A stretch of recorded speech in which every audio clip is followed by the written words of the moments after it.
क्या राम नाम का जप करने से सच में आपके शरीर से निकलने वाले प्रकाश का रंग पूरी तरह से बदल सकता है? आखिर ऐसा क्या होता है और कैसे एक साधारण सी प्रतीत होने वाली ध्वनि हमारे शरीर की संपूर्ण भौतिक और रासायनिक संरचना को बदलने की शक्ति रखती है? यह विषय ऊपर से देखने पर आपको अत्यंत सरल प्रतीत होता होगा। ऐसा लगता है कि मंत्र का जाप करने से केवल मन को शांति मिलती है, परंतु वास्तव में यह इतना सरल नहीं है। वर्ष 1994 में अमेरिका के नेशनल इंस्टीट्यूट ऑफ हेल्थ ने एक बहुत बड़ा ऐतिहासिक कदम उठाया। उन्होंने बायोफील्ड नाम शब्द को आधिकारिक रूप से मान्यता प्रदान कर दी। उन्होंने यह पूर्णतः स्वीकार किया कि मानव शरीर के चारों ओर ऊर्जा का एक सघन क्षेत्र होता है जो हमारी कोशिकाओं को नियंत्रित करता है। लेकिन यह रहस्यमय ऊर्जा आखिर आती कहां से है और इसे नापा कैसे जा सकता है? जब हम कहते हैं कि हमारे शरीर के चारों ओर एक अदृश्य ऊर्जा का क्षेत्र है, तो यह प्रश्न उठाना स्वाभाविक है कि क्यों? आखिर इस अदृश्य क्षेत्र की आवश्यकता ही क्यों है? और यह समस्या आज के समय हमारे लिए इतनी महत्वपूर्ण क्यों है? क्योंकि आज के इस आधुनिक युग में हम शारीरिक रोगों से अधिक मानसिक तनाव और अवसाद और ऊर्जा की भारी कमी से जूझ रहे हैं। यह विषय हर उस व्यक्ति के लिए अत्यंत आवश्यक है जो बिना किसी औषधि के अपने शरीर को स्वस्थ रखना चाहता है। आज तनाव को दूर करने के लिए जितने भी समाधान उपलब्ध हैं, वे कई बार इसलिए काम नहीं करते हैं क्योंकि वो केवल हमारे भौतिक शरीर और मस्तिष्क के रसायन पर काम करते हैं, जबकि असली समस्या की जड़ उस ऊर्जा क्षेत्र में होती है जिसे हम अपनी आंखों से देख भी नहीं पाते हैं। और इसलिए आज हम उस समाधान की बात करेंगे जो सीधा आपके ऊर्जा क्षेत्र पर प्रहार करता है और उसे मूल रूप से परिवर्तित करता है। परंतु क्या यह केवल एक खोखला दावा है? बिल्कुल नहीं। सोचिए, अगर भविष्य में कोई ऐसी तकनीक आ जाए जहां चिकित्सक आपको कोई रोग होने से पहले ही आपकी ऊर्जा को देखकर आपको सचेत कर दे, तो चिकित्सा जगत का दृष्टिकोण पूरी तरह से बदल जाएगा।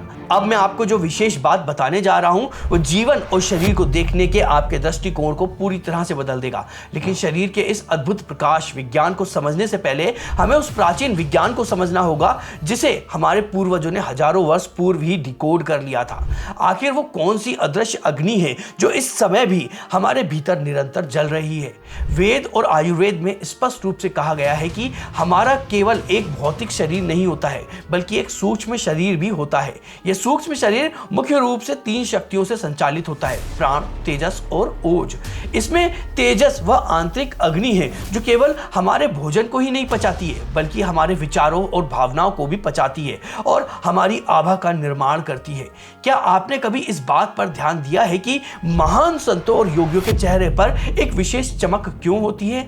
इसे ही हम तेज कहते हैं। ये कोई आध्यात्मिक चमत्कार नहीं। आयुर्वेद कहता है कि जब शरीर में ओज रूपी घी और प्राण रूपी वायु सही संतुलन में होते हैं, तब यह तेजस रूपी अग्नि पूर्णतः स्थिर हो जाती है। लेकिन अगर शरीर में यह घी कम हो जाए तो क्या होगा? क्या हम बिना किसी उपकरण के इस अग्नि को निरंतर घटते हुए देख सकते हैं? और क्या आज का आधुनिक विज्ञान इस प्राचीन अग्नि को किसी भी रूप में स्वीकार करता है? अब ध्यान से सुनिए, आगे वीडियो में जो प्रश्न और उसके उत्तर आने वाले हैं, यदि आपने उसे मिस कर दिया तो आप उस सबसे बड़े रहस्य से वंचित रह जाएंगे जो मैं आपको बताने वाला हूं। क्या हमारी कोशिकाएं वास्तव में अपने भीतर से प्रकाश उत्सर्जित करती हैं? और क्या इस अदृश्य प्रकाश की तस्वीर किसी कैमरे से खींची जा सकती है? जर्मन वैज्ञानिक फ्रिट्ज अल्बर्ट पॉप ने एक अत्यंत चौंकाने वाली खोज की। उन्होंने प्रमाणित किया कि हमारे डीएनए से निरंतर प्रकाश के सूक्ष्म कण निकलते रहते हैं। विज्ञान की भाषा में इन्हें बायोफोटॉन्स कहा जाता है। यही बायोफोटॉन्स वास्तव में वह तेजस है जिसका विस्तृत वर्णन हमारे वेदों में किया गया है। जब कोशिकाएं स्वस्थ होती हैं तो ये लेजर की तरह एकदम स्पष्ट और सीधा प्रकाश छोड़ती हैं, परंतु जब कोशिकाएं तनावग्रस्त या रोगी होती हैं तो ये अत्यंत बिखरा हुआ और क्षीण प्रकाश छोड़ती हैं। लेकिन इस प्रकाश को आंखों से देखा कैसे जाए? 1939 में सैम्यूल क्रिलियन नाम के एक व्यक्ति ने दुर्घटनावश इस ऊर्जा क्षेत्र की तस्वीर खींच ली थी।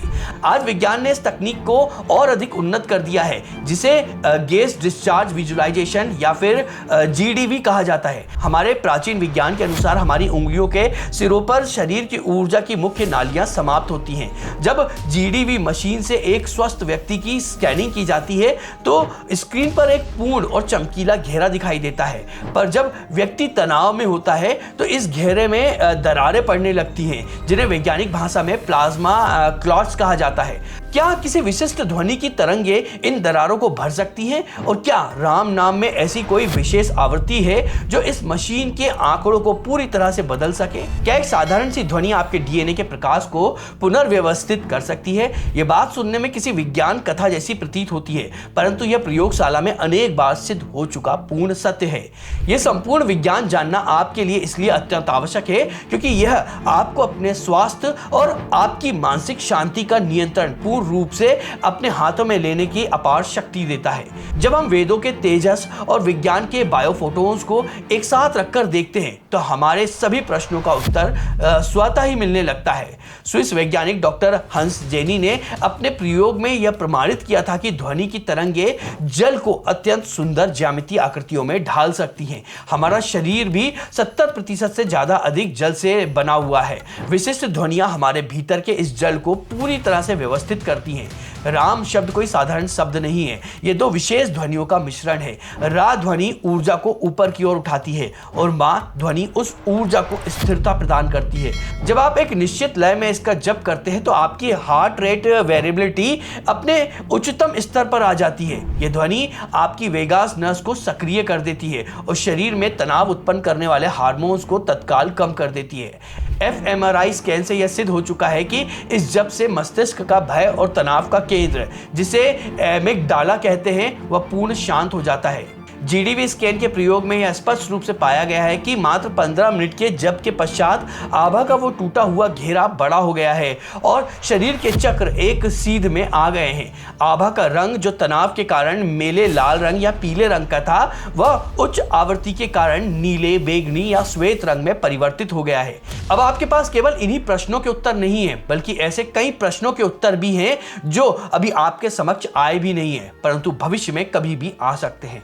और अगर आप मस्तिष्क के इन गहराइयों और कार्य प्रणाली को और ध्वनि के प्रभाव को और अधिक गहराई में समझना चाहते हैं तो मेरा एक वीडियो है ब्रेन मिरेकल्स एंड राम नाम। यह वीडियो आपके लिए देखना अत्यंत आवश्यक है क्योंकि उसमें भी ऐसा बहुत कुछ है जिसे जानने के पश्चात आपके ज्ञान की श्रृंखला पूरी हो जाएगी और आप इस संपूर्ण विज्ञान को आपस में जोड़ पाएंगे। मैंने अभी आपको जो भी समाधान और जानकारी दी है उसे भी कुछ लोग अपने कुतर्कों के आधार पर गलत सिद्ध करने का प्रयास कर सकते हैं, लेकिन आगे जो मैं आपको बताऊंगा वह आपके ज्ञान को वास्तव में इतना ज्यादा दृढ़ बना देगा कि आपके लगभग सभी भ्रम सदा के लिए दूर हो जाएंगे। हम एक ऐसे उन्नत युग की ओर निरंतर बढ़ रहे हैं जब भविष्य में अस्पताल में आपको रोग होने पर केवल औषधियां नहीं दी जाएंगी, बल्कि आपके ऊर्जा क्षेत्र को स्कैन करके आपको विशिष्ट ध्वनि नुस्खे प्रदान किए जाएंगे।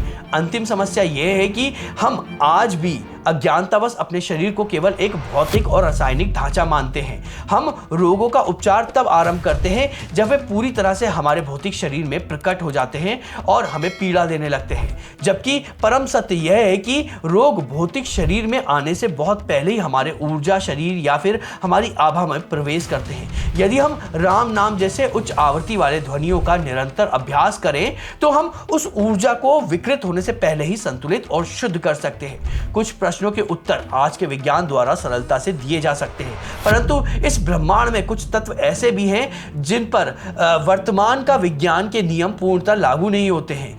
इसका अर्थ यह नहीं है कि वे तत्व गलत हैं या उनका कोई अस्तित्व नहीं है, बल्कि सत्य तो यह है कि अभी हमारा विज्ञान ही पूर्ण नहीं है। आगे जब विज्ञान और अधिक विकसित होगा, उसके उपकरण और अधिक संवेदनशील होंगे, तो वह विज्ञान भी इन सूक्ष्म शक्तियों को उसी रूप में स्वीकार करेगा, भले ही आज का विज्ञान इसे पूर्णतः स्वीकार न कर पा रहा हो।